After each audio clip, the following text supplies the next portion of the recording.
3 ပွဲဆက်အရှုံးနဲ့ရင်ဆိုင်နေရတဲ့လီဗာပူးအသင်းနဲ့ဒီယာဒီမှာလည်းခြေစွမ်းပိုင်းမတီမငြိမ်ဖြစ်နေတဲ့ United အသင်းတို့ရဲ့ထိပ်တိုက်တွေ့ဆုံမှုနဲ့အတူတခြားပွဲစဉ်ပွဲကောင်း3ပွဲလောက်အထိကိုဒီဗီဒီယိုလေးမှာရွေးချယ်သုံးသပ်ပေးသွားမှာလည်းဖြစ်ပါတယ်အားလုံးပဲမင်္ဂလာပါ Sport Magic Play YouTube Channel နဲ့ Facebook TikTok တို့ကနေပြီးတော့ပြန်လည်ကြိုဆိုလိုက်ပါတယ်ကျွန်တော်ကတော့ကြော်ကြီးပဲဖြစ်ပါတယ်ဒီနေ့ကတော့တနင်္ဂနွေနေ့ဖြစ်တဲ့အတွက်ပွဲစဉ်တွေကတော့အများကြီးကြံပါတယ်ပရီးမီးယားလိမှာဆိုလို့ဆိုရင်ပွဲစဉ်ပွဲကောင်း2ပွဲအထိပေါ့ဗျာကျွန်တော်ဒါပထမပြောပြပေးထားခဲ့တဲ့လီဗာပူးနဲ့ United ပွဲစဉ်ရှိသလိုစပါအသင်းနဲ့ Aston Villa အသင်းတို့ရဲ့ထိပ်တိုက်တွေ့ဆုံမှုတွေလည်းရှိတယ်ပြီးတော့တခြား Italy Serie A တို့လာလီဂါတို့ဒီဂျာမန်ဘွန်ဒလီဂါတို့လီဂူး1တို့ပွဲစဉ်အစုံပွဲစဉ်ပွဲကောင်းတွေအများကြီးရှိပါတယ်အဲ့တော့ဒီနေ့မှာလည်းကျွန်တော်ဒါညီကိုတွေအတွက်3ပွဲရွေးထုတ်ပေးထားပါတယ်ရွေးချယ်မှုလေးမစခင်မှာညီကိုတွေအနေနဲ့ဒါကျွန်တော်ရဲ့အခုတင်ပေးထားတဲ့ channel လေးတွေကို like and subscribe လေးတွေလုပ်ထားပေးဖို့လည်းတောင်းဆိုချင်ပါတယ် TikTok ညီကိုတွေအနေနဲ့လည်းပဲအပေါင်းလေးနှိပ်အသေးလေးနှိပ်ပြီးတော့ဒါ copy link လေးယူပြီးတော့ဒါ share သွားလို့လည်းရပါတယ်ဗျာเนาะအဆင်ပြေမယ်ဆို share သွားဖို့တောင်းဆိုချင်ပါတယ်ဗျ Okay အဲ့တော့စပြီးတော့ကျွန်တော်ရွေးချယ်ပေးပါမယ်ဗျပထမဆုံးအနေနဲ့ကျွန်တော်ရွေးချယ်ပေးခြင်းတဲ့ပွဲစဉ်ကတော့မြန်မာစံတော်ချိန်ဒါ10နာရီမှာကစားကြမယ်လီဗာပူးအသင်းနဲ့မန်ချက်စတာယူနိုက်တက်အသင်းတို့ရဲ့ပွဲစဉ်လေးကိုပြောပြပေးသွားမှာပါဒီပွဲစဉ်မှာဆိုရင်တော့ Asian လီဗာပူးအသင်းကတော့တလုံးလက်ပဲအထီကိုဒါဖွင့်လှစ်ထားတာတွေ့ခဲ့ရတယ်ဂိုးပေါင်းစင်းမှာဆိုရင်တော့3လုံး50အရှုံးအထီကိုဖွင့်ထားတာကိုတွေ့ရပါတယ်ဒါလီဗာပူးအသင်းကတော့ကျွန်တော်ပထမ intro မှာပြောသွားခဲ့တဲ့အတိုင်း3ပွဲဆက်အရှုံးရင်ဆိုင်ထားခဲ့ရတယ်ပြီးခဲ့တဲ့ရာသီကပရီးမီးယားလိချန်ပီယံဖလားကိုဒါစုခူးထားခဲ့ပေမဲ့အခုရာသီမှာခြေစွမ်းကနည်းနည်းမတီမငြိမ်နေဖြစ်ထားခဲ့ရတာကိုတွေ့ရတယ်ပေါ့ဗျာ၃ပွဲစတိုက်မှာဆိုလို့ရှိရင်ဒီခရစ္စတယ်ပဲလေလိုအသင်းမျိုးကိုဒီရာသီစချင်းမှာ community ရှိမှာဆိုလို့ရှိရင်ဒါရှုံးပြီးတော့ဖလားလက်လွတ်ခဲ့ရပြီးတော့အမှတ်ပေးမှာလည်းပဲပဲလေရဲ့အိမ်ဝင်းမှာ 2-1 ဆိုတဲ့ရလဒ်မျိုးနဲ့ကိုထပ်ပြီးတော့ရှုံးထားခဲ့ရတယ်ဒါအစဆုံးရှုံးခဲ့တဲ့ပွဲမှာပေါ့ဗျာဂါလာတာဆာရေးအသင်းကိုချန်ပီယံလိမှာရှုံးခဲ့ရပြီးတော့ Chelsea တို့လိုအသင်းမျိုးတွေကိုလည်းပဲဒါနောက်ဆုံးတွေ့ဆုံမှုမှာဆိုလို့ရှိရင်2-1ဆိုပြီးတော့ရှုံးထားတာကိုတွေ့ရပါတယ်အမှတ်ပေးကတော့ဒါ2ပွဲစတိုက်ရှုံးခဲ့တဲ့အနေအထားကိုတပွဲကိုတကိုးနှုံးတော့ပြန်ရခဲ့တယ်ဒါပေမဲ့ဒါအရှုံးနေနဲ့တော့ရင်ဆိုင်ထားခဲ့ရတယ်ပေါ့ဗျာအဲ့တော့ဒီနေ့မှလည်းပဲဒီခြေစွမ်းပုံမှန်မရှိတဲ့ United လိုအသင်းမျိုးကိုတလုံးလည်းပဲဆိုတော့2ဂိုးအထိပြတ်ပါမလားဆိုတော့ဒါစောင့်ကြည့်သွားရမှာလည်းဖြစ်တယ်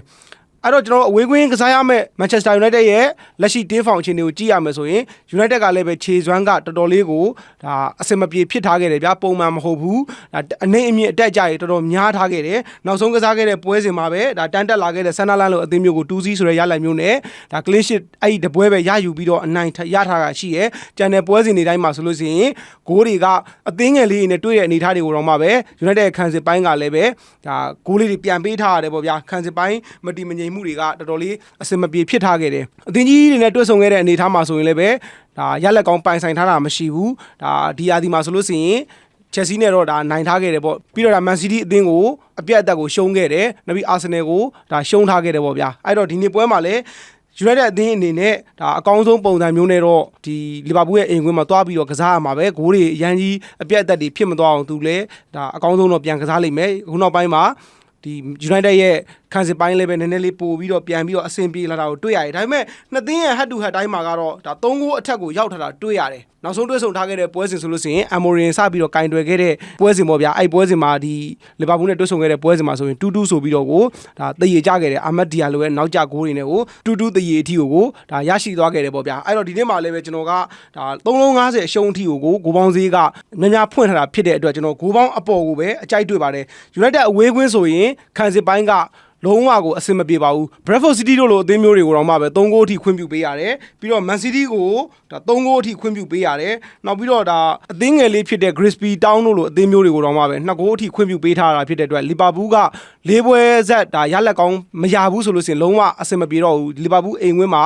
အကောင်းဆုံးအတက်နိုင်ဆုံးတိုက်စစ်ကိုပဲအဖွင့်သဘောမျိုးနဲ့ကိုပဲဒါ United ကိုဖိအားပေးကစားလာမှာဖြစ်တဲ့အတွက် United ရဲ့ခံစစ်ကြောင်းကကျင်းသေးပေါက်အဝေးကွင်းဖြစ်တဲ့အတွက်ဂိုးပေးရမှာပါပြီးတော့ United ရဲ့တိုက်စစ်ပိုင်းကလည်းပဲအခုနောက်ပိုင်းလေးမှာပြန်ပြီးတော့အဆင်ပြေလာတာကိုတွေ့ရတယ်ပထမပြီးခဲ့တဲ့ပွဲစဉ်တွေမှာဆိုရင်ဂိုးလေးတွေဒါမြင်တွေ့ထားရတယ်ဗျာဒါအခုရသည်ဝယ်ထားခဲ့တဲ့တိုက်စစ်ပိုင်းကလည်းပဲနည်းနည်းလေးမျောလင်းခြင်းစရာမျောလင်းလို့ရတဲ့အနေအထားလေးတွေရှိထားတာဖြစ်တဲ့အတွက် United လည်းပဲဒါလီဗာပူးရဲ့ခံစစ်ကြောင်းကိုဂိုးရနိုင်မယ်လီဗာပူးခံစစ်ကြောင်းကလည်းတည်တဲ့အတိုင်းပွဲစဉ်တိုင်းမှာဂိုးတွေ2ဂိုးတွေပေးနေရတာဖြစ်တဲ့အတွက်နှစ်ဖက်သွင်းဂိုးတွေနဲ့၄ဂိုးအထိကိုရောက်မသွားနိုင်စရာအကြောင်းမရှိတဲ့ပွဲစဉ်လို့ယူဆတဲ့အတွက်ဒီလီဗာပူးနဲ့ United ရဲ့ပွဲစဉ်မှာတော့ကျွန်တော်ဂိုးပေါင်းအပေါ်ကိုရွေးချယ်ပေးကြပါတယ်ဗျနောက်ထပ်တစ်ပွဲကတော့ဒါမြန်မာစံတော်ချိန်9:30မှာကစားကြမယ် Tottenham Hotspur နဲ့ Aston Villa ရဲ့ပွဲစဉ်ကိုပြောပြပေးသွားမှာပါ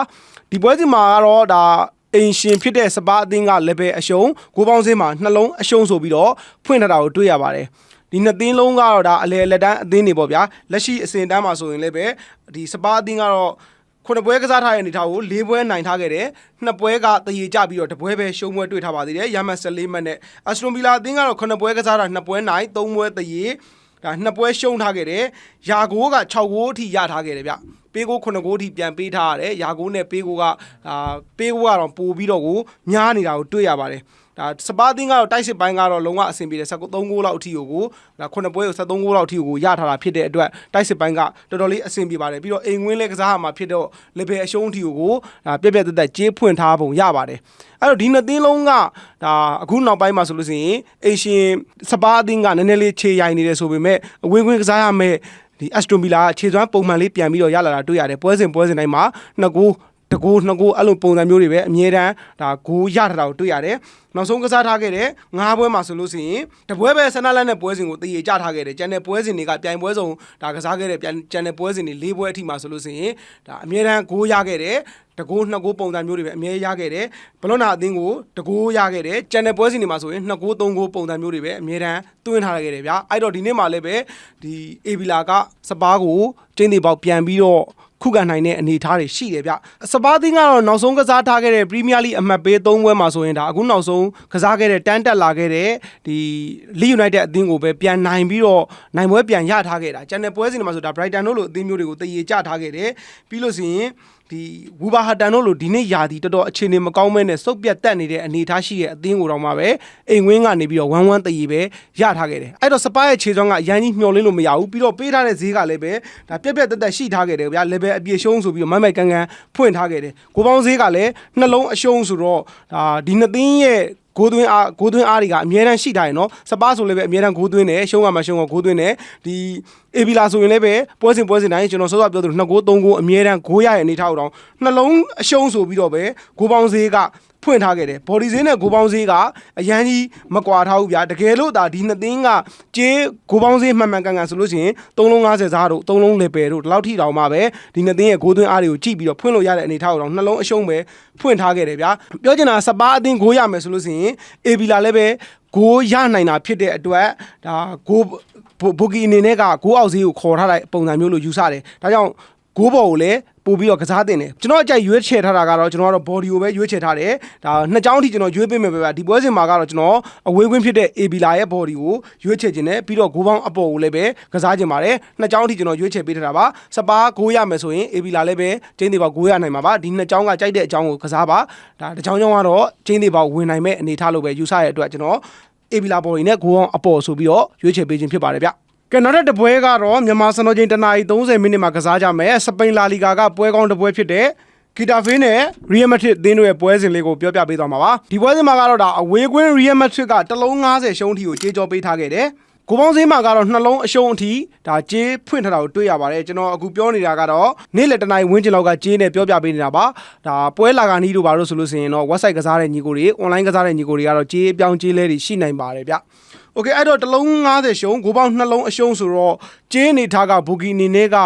အိမ်ဝင်းကစားမဲ့ဂီတာဘေးကိုဒါလုံးဝဂိုးပေးမထားတဲ့အနေထားဖွင့်လှစ်ထားတဲ့အနေထားလို့တော့ယူဆလို့ရပါတယ်တလုံး90ရှုံးဂိုးပေါင်းနှလုံးအရှုံးဆိုကြေးကအရန်ကြီးကွာမနေခဲ့ဘူးပေါ့ဗျာအဲ့တော့တစ်ချက်ကြီးကမှရီယယ်မက်ဒရစ်အသင်းကဒီပွဲကစားမယ်ဆိုဒီပွဲကိုနိုင်သွားမယ်ဆိုလို့ရှိရင်အဆင့်1ကိုပြန်ရောက်ခဲ့ပြီးလာ21မှတ်ရထားခဲ့တယ်လက်ရှိသူ့ထက်ကအဆင့်1ကဒီဘာစီလိုနာက6ပွဲကစားထားတဲ့အနေထားကို22မှတ်ဆိုတော့သူဒီပွဲကိုနိုင်မယ်ဆို2မှတ်ပြန်ပြီးတော့ဖြတ်ပြီးတော့အဆင့်1မှာနေနိုင်အောင်ဒါရီယယ်မက်ဒရစ်ဒီပွဲစဉ်ကိုအကောင်းဆုံးစ조사သွားလိမ့်မယ်ဘာစီလိုနာဆိုရင်လည်းမနေ့ကဒါဂျီရိုနာတို့လိုအသင်းမျိုးနဲ့ကို2-1ဆိုတဲ့ရလဒ်မျိုးနဲ့ပဲအနိုင်ရခဲ့တာဗျအရန်ကြီးကျင်းမြောင်းတဲ့ရလဒ်ပါပဲဒီလိုအသင်းမျိုးလေးတွေကိုတော့မှပဲလုံးဝဒါတခြားအသင်းငယ်လေးတွေတောင်မှပဲဂိုးပြတ်သက်တွေထည့်နေတဲ့အနေထားကိုသူကဒါတကိုးပဲပြတ်ခဲ့တာဆိုတဲ့အတွက်ရန်ကြီးအဆင်မပြေဘူးပေါ့ဗျအဲ့တော့ရီယယ်မက်ဒရစ်သူ့အနေထားကသူ့အဆင့်သူ့အတန်းကိုပြန်ပြီးတော့အဆင့်1မှာပြန်ပြီးတော့နေနိုင်ဖို့အတွက်ကိုဒီပွဲစဉ်ကိုအကောင်းဆုံးစူးစမ်းလိုက်မယ်အိမ်ဝင်းကစားမဲ့ဒီဂီတာဖေးအသင်းကလည်းတုံတန်ကိုခြေဆွာနေတဲ့အသင်းမျိုးတော့မဟုတ်ဘူးဗျရလက်အရန်ကြီးကောင်းတာမဟုတ်ဘူးနောက်ဆုံးကစားခဲ့တဲ့ပွဲစဉ်ဒါ9ပွဲအထိမှာဆိုလို့ရှိရင်တပွဲပဲနိုင်ထားခဲ့တယ်တန်းတက်လာခဲ့တဲ့ Obido ကို2-0နဲ့နိုင်ခဲ့တဲ့ပွဲပဲရှိတယ်ကျန်တဲ့ပွဲစဉ်တွေမှာလုံးဝအဆင်မပြေထားခဲ့ဘူးနောက်ဆုံးကစားခဲ့တဲ့ပွဲစဉ်ဆိုလို့ရှိရင် Osasuna ကို2-1နဲ့ရှုံးခဲ့တယ် ဘာစီလိုနာကို3-0နဲ့ရှုံးခဲ့တယ်အလာဘက်ကို1-1တည်ကြပြီးတော့ဒီနှစ်တန်းတက်လာခဲ့တဲ့လီဗန်တေးတို့လိုအသင်းမျိုးကို1-1တည်ကြထားခဲ့တယ်ပေါ့ဗျာနောက်ဆုံး9ပွဲမှာ2ပွဲတည်2ပွဲရှုံး1ပွဲနိုင်ထားခဲ့တယ်တန်းတက်တဲ့အသင်းကိုပဲနိုင်ခဲ့တာအဲ့တော့ဒီလိုအသင်းမျိုးကိုတော့ရီယယ်မက်ဒရစ်ဘယ်လိုပဲဖြစ်ဖြစ်မနိုင်စရာတော့အကြောင်းမရှိပါဘူးသူနိုင်ပြီဆိုလို့ရှိရင်တလုံး90ရှုံးဆိုပြီးတော့ကြေးဖွင့်ထားတဲ့အတွက်တဝက်ပဲရင်းရမယ်ဗျာတဝက်ပဲဆုံးရှုံးရမယ်ဗျာတလုံးဒီရီယယ်မက်ဒရစ်ကျင်းသေးပေါင်းနိုင်ကိုနိုင်မယ်ဒီပွဲစဉ်ကနိုင်ပြီဆိုရင်တဝက်ပဲရင်းရမယ်90ပဲရင်းရမယ်အေးစစ်စစ်အပေါ်သီးကနေပြီးတော့ကြည့်ရမယ်ဗျာအဲ့တော့ကျွန်တော်တို့ဘာဖြစ်ရီယယ်မက်ဒရစ်ကိုပဲဒါတဝက်90ရင်းပြီးတော့ယုံစားခြင်းပါတယ်ရီယယ်မက်ဒရစ်အသင်းရဲ့တိုက်စစ်ကီလီယန်အမ်ဘာပေကလည်းပဲပွဲစဉ်တိုင်းမှာအမြဲတမ်းလို့ခြေစွမ်းနေပြပြီးတော့ဂိုးသွင်းနေတယ်နိုင်ငံအသင်းမှာရောဂိုးသွင်းတယ်သူတို့ရဲ့ဒါကလပ်အမှတ်ပေးမှာဆိုရင်လည်းပဲအမြဲတမ်းဂိုးသွင်းနေတာဖြစ်တဲ့အတွက်ဒီနေ့ပွဲစဉ်မှာလည်းဘာပေတို့ရဲ့တိုက်စစ်ပိုင်းတွဲလုံးတွေကဂီတာဖေးတို့လိုမျိုးခံစစ်ပိုင်းအစင်မပြေပြီးတော့ရုန်းကန်နေရတဲ့အသင်းငယ်လေးလိုပုံစံမျိုးတွေကိုကျင်းသေးပေါက်ဂိုးပြတ်သွားမဲ့ပွဲစဉ်တစ်ပွဲလိုပဲယူဆပါတယ်နောက်ဆုံးရွေးချယ်မှုကတော့ကျွန်တော်ရီယယ်မက်ဒရစ်ရဲ့ body ပါโอเคအဲ့တော့ဒီနေ့ပွဲစဉ်တွေအားလုံးထဲမှာဆိုရင်ကျွန်တော်အကြိုက်ဆုံးပွဲစဉ်လေးတွေဖြစ်တဲ့၃ပွဲကိုကျွန်တော်ရွေးထုတ်ပေးထားတာပါပထမပရီးမီးယားလိ2ပွဲမှာဆိုရင်တော့ဒါ United အသင်းနဲ့လီဗာပူးအသင်းတို့ကိုကျွန်တော်ဂိုးပေါင်းအပေါ်ရွေးချယ်ပေးထားခဲ့တယ်ဒုတိယမြောက်ရွေးချယ်ပေးထားခဲ့တဲ့ဒီစပါးနဲ့အေဗီလာဆိုလို့ရှိရင်ကျွန်တော်အေဗီလာဘော်ဒီနဲ့ဂိုးပေါင်းအပေါ်ပဲထပ်ပြီးရွေးချယ်ပေးထားခဲ့ပြီးနောက်ဆုံးရွေးချယ်မှုကတော့ရီယယ်မက်ဒရစ်ရဲ့ body ကိုရွေးချယ်ပေးထားခြင်းဖြစ်ပါတယ်အကြိုက်တူမှာကစားပေးပါအကြိုက်ချင်းထက်တူမကြဘူးဆိုရင်တော့ကိုယ့်ရဲ့စိတ်ကြိုက်တိုင်းဘက်ကန်ပြီးတော့လည်းကစားနိုင်ပါတယ်ဗျโอเคအဲ့တော့ဒါဗီဒီယိုတွေထဲမှာကျွန်တော်ဗီဒီယိုတွေထဲမှာကျွန်တော်အမြဲတမ်းကြော်ညာပေးနေကြအတိုင်းညီကိုတွေအနေနဲ့ online betting ကစားခြင်းနဲ့ဆိုရင်တော့ကျွန်တော်စီမှာငွေရေးကြေး 100% ယုံကြည်စိတ်ချစွာနဲ့လာရောက်ပြီးတော့အကောက်ဖွင့်စော်ကစားနိုင်ပါတယ်အကောက်ဖွင့်စော်ကစားမယ်ဆိုရင်တော့ K9 Win website မှာကစားရမှာဖြစ်ပါတယ် K9 Win မှာဆိုရင်တော့ဘောလုံးအပြင်တခြားညီကိုတို့စော့ခြင်းနဲ့ game ပေါင်းများစွာလည်းပဲအများကြီးရှိပါတယ်ဘောလုံးပွဲကိုအသားပေးပြီးကျွန်တော်တို့ကလည်းဒါပြောပြပေးနေတာဖြစ်တဲ့အတွက်ဘောလုံးပွဲကစားတဲ့ညီကိုတော့လာပြီးတော့အကောက်ဖွင့်စော်ကစားဖို့ဖိတ်ခေါ်ချင်ပါတယ်ဗျဘောလုံးပွဲကစားရတာလုံးဝလွယ်ကူရိုးရှင်းပါတယ်အဆင်ပြေပါတယ်ပြီးတော့ကျွန်တော်တို့ website ကကိုတိုင်းငွေသွင်းကိုတိုင်းငွေထုတ်လောက်ရတာဖြစ်တဲ့အတွက်ဂျာကန် agent လည်းလုံးဝမရှိတဲ့အတွက်ညီကိုတို့ website တိုက်ရိုက်ကစားရမှာဖြစ်ပါတယ်ညနေပိုင်းပွဲစဉ်တွေမှာငွေသွင်းနေတာတော့ငွေထုတ်ချင်တာတော့ဆိုရင်တခြားဂျာကန် agent ရှိတယ်ဆိုရင်ငွေ unit တွေဖြည့်ပေးဖို့အတွက်သွားပြီးတော့ပြောနေအောင်မယ်ကျွန်တော်တို့ဒီ website တို့မှာကစားရတာကတော့ကိုယ့်ဟာကိုယ်ပဲ deposit လုပ်ပြီးတော့ကိုယ့်ဘာကိုယ်ပဲဒါငွေထုတ်တာတော့ဘာလို့လုံနိုင်တာဖြစ်တဲ့အတွက်ပို့ပြီးအဆင်ပြေပါတယ်ဗျပြီးတော့ဒါ online betting ကိုတိုင်းအကောက်ဖွင့်ပြီးမကစားခြင်းမူကြေးတွေနားမလဲဘူးဆိုရင်လည်းပဲကျွန်တော်စီမှာအပြင်ကြေးကစားလို့ရပါတယ်အပြင်ကြေးကိုတော့ body တွေဒါမောင်းတွဲတွေကိုစိတ်ကြိုက်ကစားနိုင်ပါတယ်မောင်းတွဲကိုတော့3 သိန်းကနေပြီးတော့9 သိန်း10 သိန်းအထိကိုတွဲပြီးတော့ကစားနိုင်မှာလည်းဖြစ်ပါတယ်ဗျဒါကြောင့်မို့အကောက်ဖွင့်နေတာပဲဖြစ်ဖြစ်အပြင်ကြီးကစားနေတာပဲဖြစ်ဖြစ်ကျွန်တော်အခုဗီဒီယိုရဲ့အောက်မှာချပေးထားတဲ့ Viber Telegram နံပါတ်တွေကိုဆက်သွယ်လာခဲ့ပေးပါပြီးတော့ဒါ agent အဖြစ်အတူလောက်ကင်နေတဲ့ညီကိုတွေအနေနဲ့လည်းပဲဒါကျွန်တော်ကိုလာရောက်ဆက်သွယ်လို့ရပါတယ် agent အဖြစ်လောက်ကင်ပြီဆိုရင်တော့လစာရမယ် commission 30% ရမယ်ပြီးလို့ရှိရင်လစဉ်အပိုစု bonus တွေလည်းရသွားမှာဖြစ်ပါတယ်ဒါလစာတွေဘယ်လိုရတာလဲ commission 30%ကဘယ်လိုရတာလဲအပိုစုလက်ဆောင်တွေကဘယ်လိုရတာလဲဆိုတာဒါအသေးစိတ်စုံစမ်းဖို့အတွက်ကျွန်တော်ရဲ့ Viber Telegram တွေကိုပဲဆက်သွယ်လာခဲ့ပေးပါဗျအဆုံးထိကြည့်ရှုပေးကြတဲ့ညီကိုတယောက်ချင်းတိုင်းကိုကျေးဇူးအများကြီးတင်ပါတယ်နောက်နေ့မှာလည်းပဲအကောင်းဆုံးရွေးချယ်မှုတွေနဲ့တူပြန်လာပါမယ်ဟုတ်ကဲ့ကျွန်တော်ကတော့ကြော်ကြီးပါ